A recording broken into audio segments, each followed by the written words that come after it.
Today I'm building a DeepSpace Seeker 35 Dead Cat FPV drone. I've flown a ton of cinematic drones and buy-and-fly FPVs, but this is my first FPV build. And after flying smaller drones like the HGLRC Darkstar 22, I figured, let's make a 3.5-inch Freestyle drone that's super small and portable. So I'm doing a full custom build with MEPSKING motors and a Flywoo all-in-one flight controller, and I'm also adding a GPS. Welcome to Tango 2. Now since this is my first build, I'll tell you now, the whole process was fun, challenging, and frustrating at times. And at the end, I was super satisfied when it all came together. Take a look. But unfortunately, during my first flight, something went down. Oh shit. So, let's begin the build. First we have the DeepSpace Seeker 35 frame. I've heard a lot about this little 3.5-inch drone, and it looks so amazing that I figured, let's go with this. The frame assembly was easy. Initially it was a little tricky though, because it comes with a ton of screws, which I thought was chaos until I checked the little manual. It was kind of hard to see, but the placement of each screw corresponds to a number on the manual. But once you figure that out, it's all good. But like most of the times you work on FPV, there was a ton of screwing and unscrewing going on. I had the frame built, but then I realized I needed to put the buzzer in before I closed it all up. So I quickly soldered on some wires to the buzzer, fitted into the TPU mount that goes inside the bottom of the frame, then sealed that up good. And the frame looked fantastic. The size of it was just dope. So this DeepSpace Seeker 35 should be solid. Next it was time for the motors. I got some motors sent to me from MEPSKING, which is a one-stop shop for all the core FPV components and electronics. These MEPSKING SZ 2104 1800 kV motors are supposed to be ultralight and efficient for 3 to 4 inch builds. I mainly fly cinematic, since I film a lot for television shows.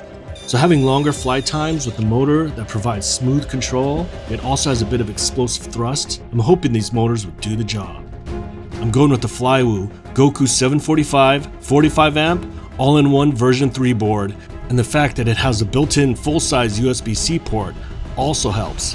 The fact this is an all-in-one board is a plus, since the frame is pretty small, and not having a separate flight controller and ESC helps. This also has a nice plug-and-play port for the O3 Air Unit and GPS. I soldered on each of the motors, and I thought everything was measured out perfectly. After that, I soldered on the battery leads to the XT60, then heat shrink that. There's something about heat shrinking things that is just so satisfying. Next, I had to solder those battery leads to the board, which is always a pain for me, and I also didn't have room for the capacitor, so I had to solder wires to that, so I could relocate the capacitor towards the front of the drone, since there wasn't much space at the rear. Next, I took some Flywoo X30 waterproof spray to give it a super hydrophobic coating in case I splashed into some water. For the VTX, I'm using my old DJI O3 Air Unit that I pulled out from my Vapor D5 when I upgraded that to an O4 Pro. I know it's an older camera, but it's not bad. It's just a camera, and if you're a great pilot, you should be able to get quality shots just by the lines you fly and the locations and lighting conditions you choose. I assembled the DJI O3 Air Unit receiver towards the back of the drone. Since the screws were a little short, I actually just used some extra battery pads and stuck them to both the receiver and the frame, which actually made it fit perfectly inside. Next, I connected the camera to the front of the drone. I had to choose the right adapters to the DJI O3 camera, but once that was set, it looked great. Next up was the HGLRC M100 GPS. I love having GPS in my FPV drones. GPS is just great. You can see the speed, altitude, and figure out just where the hell you are, since it's not always easy when you've been flying around for a while and get disoriented. But when I tried to place the GPS unit into the TPU mount, the fitment was a little tight, and after trying all kinds of ways to fit it, I decided to just trim the TPU and then use some cloth tape to seal it in there. Once that was wired up, it was time for the TBS Nano RX receiver. I still use Crossfire since I love my Tango 2 Pro controller, so I soldered that all into place, then attached the antenna, then heat shrink that all up, and sealed that with some B7000 adhesive to make it waterproof. And once I got that into position, it was time for the test. This is the moment when you're either extremely happy or super depressed. It was time to plug a battery in to a smoke stopper and see if you did everything correctly. So let's do it.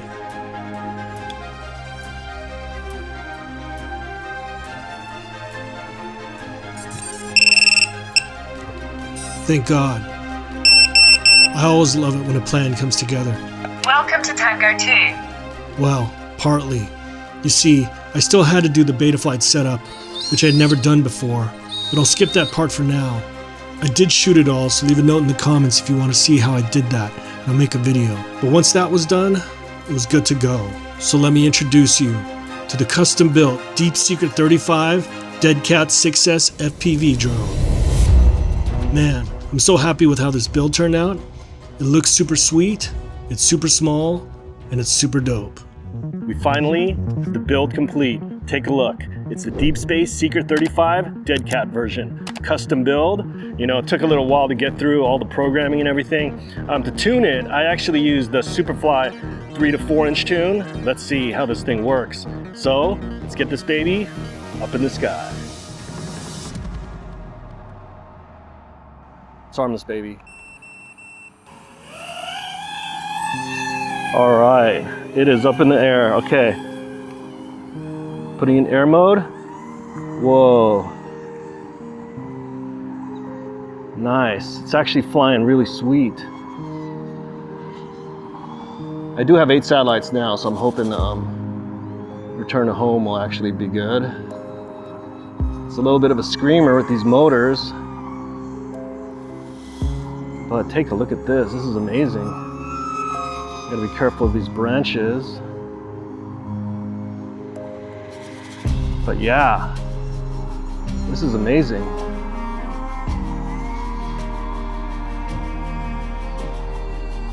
Super stoked that this is happening in my first build. Let's try a power loop. Oh yeah.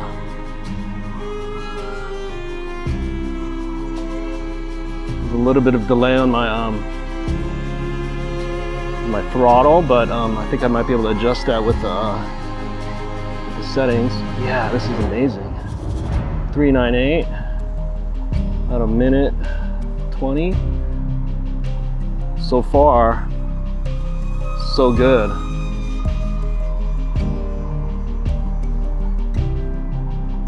All right, let's go over the water. It's always a tricky situation. Gotta be careful of branches, because you never know. But yeah, with this O3 Air Unit, it still looks pretty solid, you know? People are all about the O4, okay. Right when I say that, the VTX link quality gets a little low, but not bad. It's going behind those little trees. Oh man, this is amazing. I'm super stoked.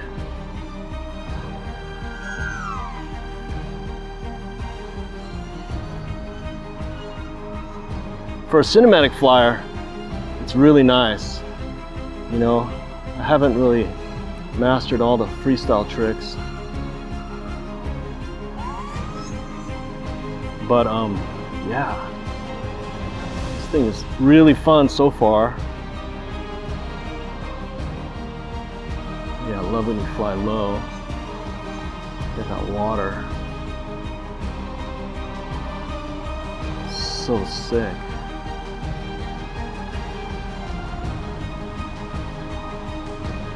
This is where I lost. Oh shit. Damn. Man, that thing went right. Okay.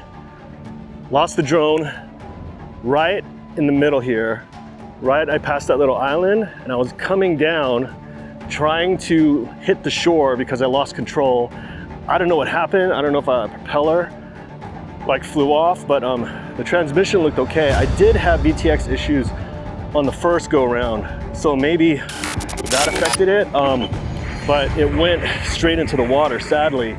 But as I was looking, I was trying to figure out where it is. I know there were like 2 trees next to each other, so I think that's what these are. And then, yeah, it landed in front of another group of trees. So he pointed it out? Uh-huh. He tossed the rock The guy right there with the gray sweater, he tossed the rock. He said somewhere right here. Yeah, that's what I think. Oh man. He said he's seen it fall. He heard it and then he just seen it drop somewhere around there. Yeah. This dude actually came by on a motorcycle and he said he saw it. So he said he saw it land. How can we retrieve it? Going in there? I think so, unless you could try fishing for it.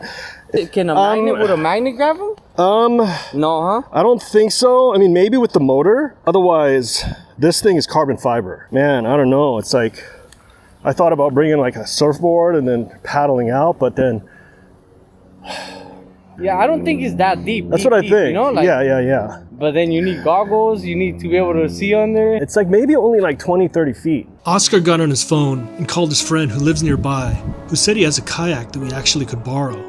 I'll call you like in 20 then, so see where you're at and then we'll meet up. I mean, I appreciate it, bro. This is like saving me. And he said he might help me actually go in here and rescue it. He had a fishing pole of all things. So I'm hoping, you know, he can help me.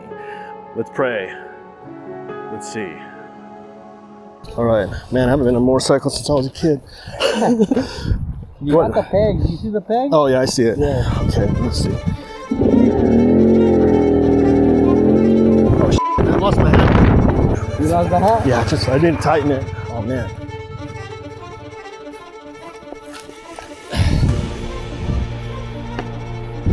Damn hat. All right. Yeah, I can cut through right here. Okay. Okay, so I'll just at the top. Okay. Yeah. All right. Oscar saving my life. So annoying. You see my car right there. So the plan is we're gonna meet up with Oscar's friend who has a little kayak, and we're gonna strap it in and get in that lake. Man, it's crazy. So following Oscar, see him up there. We might get a hook or something, and we're gonna fish out that drone. That is the key. Hopefully, it'll be the key to success. Okay, I got a hook here. It's actually a fruit picker, and I got myself this massive magnet with a, big old rope attached. I'm hoping this will be all we need to get this drone. So I'm gonna go pick up the kayak now. All right.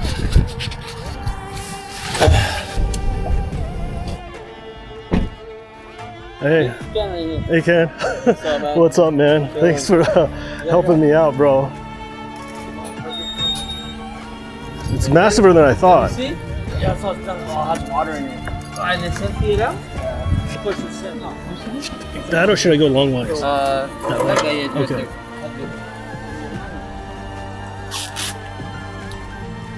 Rescue operation for the Deep Seeker 35 dead cat. Got the kayak, got the hook, got the magnet, got some swim goggles just in case. But very appreciative of these guys that are helping me out. Ken, his father, and Oscar. These guys are saving my life. I hope to get this drone back.